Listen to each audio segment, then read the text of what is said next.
Hello, and welcome to the Voices of Oregon podcast. This podcast is based in Portland, Oregon, and is made to learn about Oregon as a whole. I started this podcast for my 8th grade project in September of 2022. Just going through the process of recording and interviewing, not to mention the editing, I've learned so much. I hope you enjoy Voices of Oregon.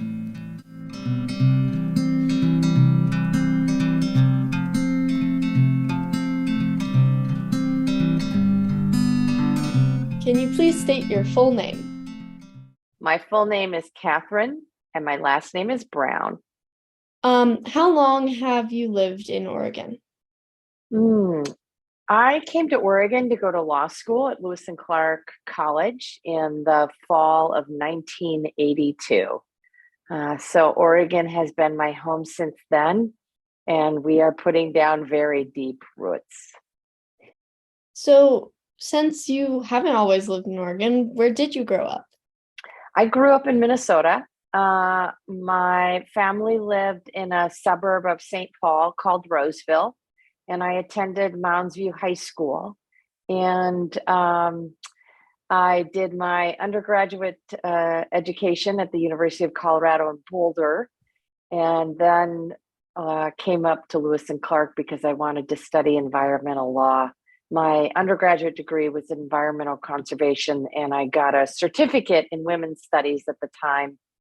I think now a lot of programs either have a minor or a major in gender studies, which was the equivalent back then. Mm-hmm. What do you value most in community? I think it's incredibly important that as we create, as Dr. Martin Luther King said, a beloved community, that everyone feels safe, that they can be themselves, and that they can thrive, that they have the educational and economic opportunities to achieve their full potential. So that's how I see community. So, do you think that Oregon meets your values of community? Why or why not? That's a very interesting question. So, I believe that Oregonians hold the values of fairness and equity and the opportunity to thrive. However, I think there is a gap in our values and the reality on the ground. We know that sexism, racism, and homophobia are still alive and well throughout Oregon. And I think it's incumbent upon all of us to work to deconstruct racism, to build a community where everyone feels welcome and safe and included, and to make sure that we break down economic barriers that a lot of Oregonians face. When you were younger, did you think that you would eventually become governor? No way, Jose. No way. I didn't think so at all. But I did know that I wanted to go to law school because I wanted the tools to achieve justice and equality in the world. And I always felt that having that law degree would give me a path forward. I started working at the state capitol at a relatively young age. My first job was as an advocate for the Women's Rights Coalition. And I was 31 years old. That was my first, actually, I was only 30 at the time. That was my foray into state politics. But I felt strongly, having had the experiences of going to work and being treated differently because of my gender and my sexual orientation, that Oregon could do better, and believed that I could help make it better.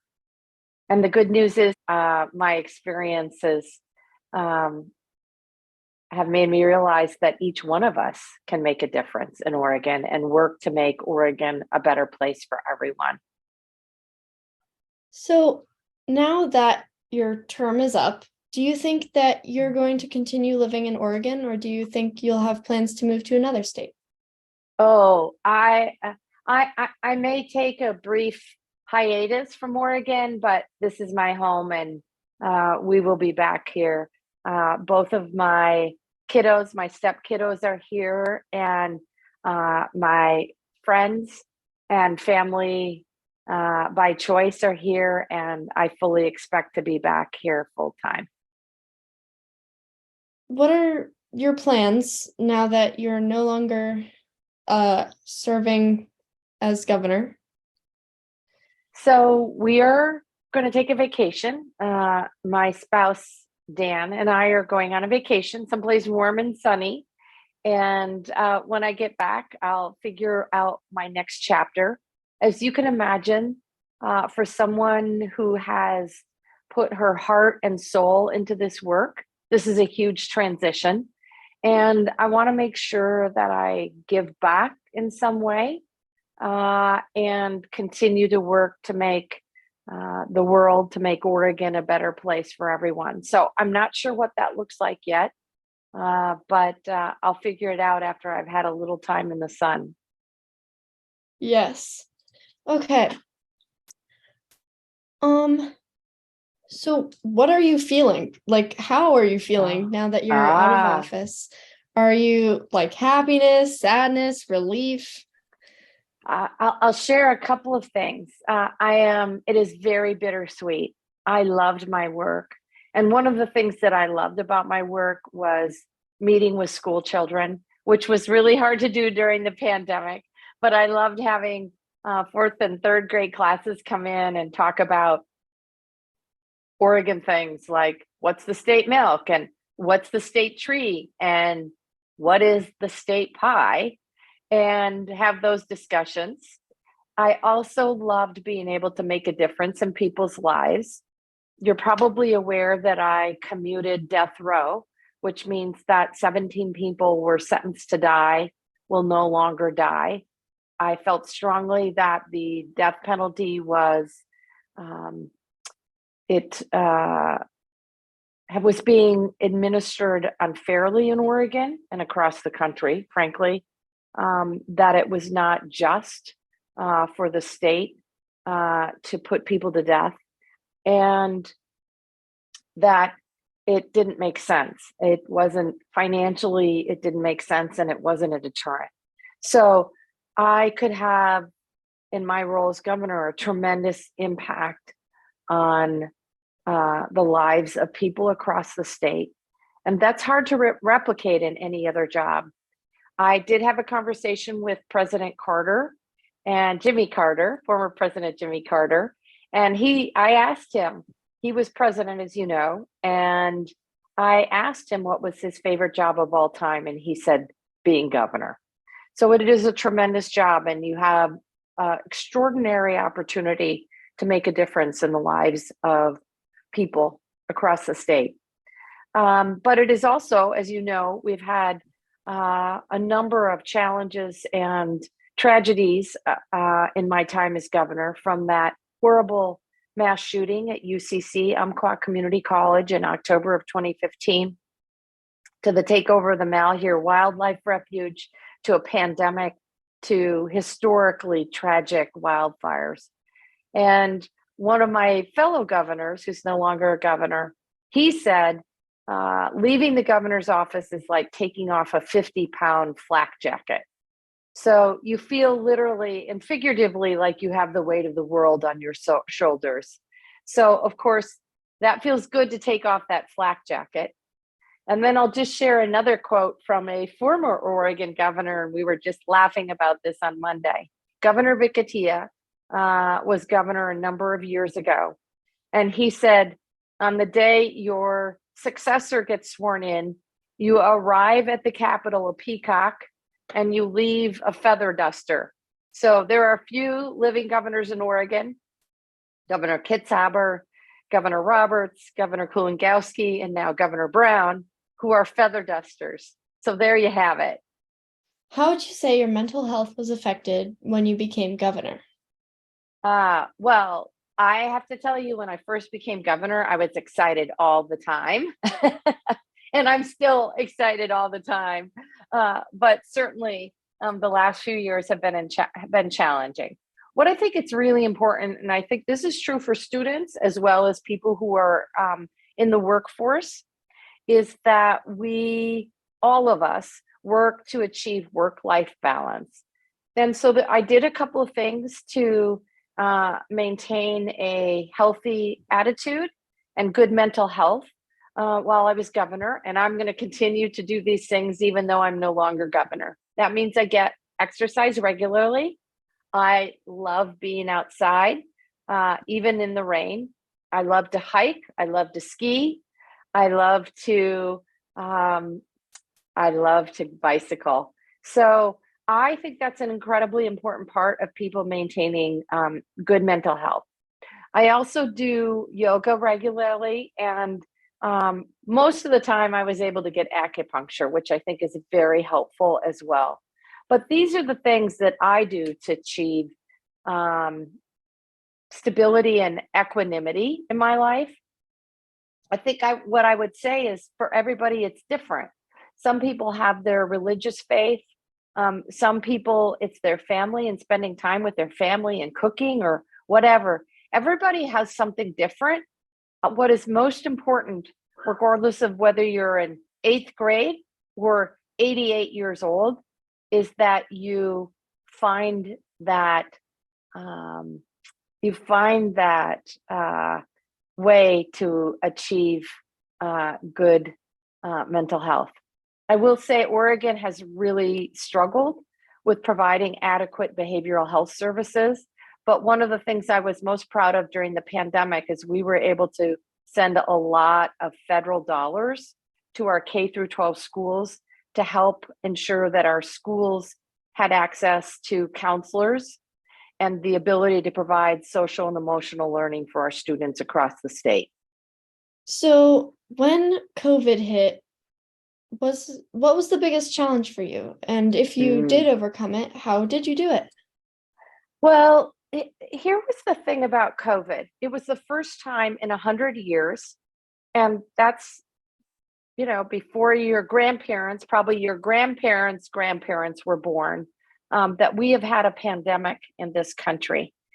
And we were literally building the airplane while we were flying it. So we had to respond all the time immediately and be ready for anything that was coming at us. So there were a couple things that were really important.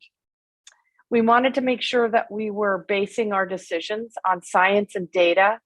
Public policy should do that all the time, but usually it's somewhat of a balancing act, right? What are people able to accept? And what is the science? What does the data say? I relied on a medical advisory panel. We called it my MAP, of doctors and nurses, people from around the state. Some of them were on the front lines and they could give me really good expert advice. I had a great team and we coordinated our efforts I reached out to Governor Inslee in Washington and Governor Newsom in California to talk about how we would do this in a way that made sense for the entire region. We also had to be very creative and innovative. You might remember during the pandemic, we learned that there was no longer a national stockpile of masks. We call it PPE, personal protective equipment. And so Oregon had to create it. We had to produce it as quickly as possible to protect our healthcare workers, our frontline workers, and frankly, our vulnerable Oregonians. So we had to be quick, we had to be nimble, we had to be creative and innovative, and we had to do the best we could with the information that we had at the time. Oregon, as you know, did very well. I like to say we punched above our weight in terms of the pandemic because of the actions my administration took, and frankly, Oregonians' willingness to step up and protect one another. We had one of the lowest death rates and one of the lowest virus per capita rates in the entire country. And Oregonians should be proud of that. Everyone stepped up, protect their vulnerable family members and their vulnerable community members. So do you think that your upbringing changed your perspective on Oregon and helped you decide things for when you were in office? Do you think that your upbringing helped you decide certain things? I was really fortunate. I grew up in a middle class family where we never lacked for anything. But what my parents taught me is that it's incredibly important to treat your neighbor as yourself, like you want to be treated, and that we always have to help those who are most vulnerable, those who have less than we do. And so my parents gave me a really strong ethic to take care of vulnerable people. And that includes, frankly, our historically underserved communities of color, our rural communities, our families with low incomes. So that is what I am most passionate about, is making sure that everyone has the opportunity to thrive. Everyone going through our education system, from literally cradle to career, has the opportunity to achieve their full potential. And so I do think my upbringing played a role in that. Absolutely. What impact do you hope to leave behind now that you have left the role of governor to Tina Kotek? Ah, so my goal as Oregon's governor was to work with everyone to build a better Oregon for everyone. And I do believe by any measure, Oregon is stronger, safer, and more resilient as a result of my leadership. I am very pleased that we have planted the seeds in Oregon for a number of new policies that I am confident that Governor Kotek will build on. Let me give you a couple examples. Our work to deconstruct racism through the Racial Justice Council, I think, will have lasting impact. My work and appointments of over 111 judges will have a profound impact on Oregonians' lives for years to come. Our work to build a workforce system that is more accessible to communities of color and rural communities, I think, will have an incredible economic impact for those communities whose voice isn't often at the table. And our work to tackle and modernize our wildfire fighting systems, I think, will have tremendous impact during wildfire seasons in the years to come. So, is there anything you regret or wish you had done differently in your career? I could certainly write a book about lessons learned, and I certainly have learned a lot through my tenure as governor. One of the things that was most important that I learned, particularly during the pandemic, but we've seen it time and time again through the events, the climate change events we've had in Oregon, and that is that our communities of color, our Black and Brown and Indigenous communities, our rural communities, our families with low incomes, are disproportionately impacted by these events, particularly the pandemic. And I think if I have a regret, it's the fact that I didn't center those voices, that I did not rely on these communities at the outset adequately. I think we learned that lesson, and the work the Oregon Health Authority is doing is really extraordinary. But we've come a long way. We just have a long way to go. What is one piece of advice you would give to Governor Kotek or anyone aspiring to be governor in the future? All right. I'm going to give the advice to the aspiring gubernatorial wannabes, and this is advice that I give to young people, regardless of where they're from or what they want to do. Number one, follow your passion. It's so important that you follow your heart and the work that you want to do moving forward. Number two, join debate team or mock trial. Learn really good public speaking skills. I struggled to do that. It was very hard for me to debate my opponents during my statewide races in 2016 and 2018, but good speaking skills will serve you well, regardless of whether you're running the world, running a corporation, running a household, or running a nonprofit. And let's see, I think I usually have one more. Oh, I remembered. Be yourself. It's really hard. I'm not going to be the next Barbara Roberts, right? I'm going to be Kate Brown. And so, regardless of who you are and who you love, and I think it's so important that you be your authentic self. So that's my words of wisdom to future governors. To Governor Kotek, I would just say there are a couple of qualities that have served me well in leadership, and I think this is true for any leaders. One is to keep your integrity, and number two is to be honest with your words. And I believe any leader, if he, she, or they are going to be successful, needs to be honest and serve with integrity.